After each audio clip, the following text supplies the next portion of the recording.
and enormous coastal front for Russia to defend, and Russia has stepped up its military presence there. Then the invasion of Ukraine and the expansion of NATO has effectively ended any cooperation between Russia and the West. Instead, Russia has been building relations with China. It's a fascinating relationship, and it's one that changes a little bit every year, especially now in the light of sanctions. Malte Humper is referring to the international sanctions placed on Russia after it invaded Ukraine. Malte is a journalist at High North News and a senior fellow at the Arctic Institute, which is a think tank based in Washington, D.C. in the US.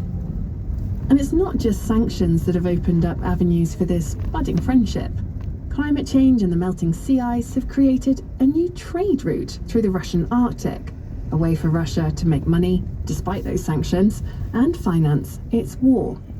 Yeah, so we have the Northern Sea Route, which is the shipping route that goes along Russia's northern coastline, kind of from Scandinavia in the west all the way to the Bering Strait, close to Alaska in the east. Why is it so attractive to go along that North Sea route? Why wouldn't I just go, say, via the Suez Canal or the Panama Canal? So for transit shipping, which goes from Asia to Europe, it's shorter. So it's about 30 to 40% distance saving. While you can't really do that in the winter yet because there's still too much ice, for about 4 or 5 months out of the year, you can go through the Arctic now without any ice classifications. He means special ships designed to break through the ice or withstand its crushing forces if they were to get frozen stuck.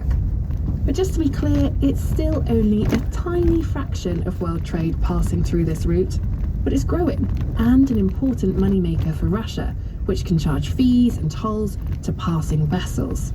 Malte says overall, the Arctic represents 20% of Russia's GDP.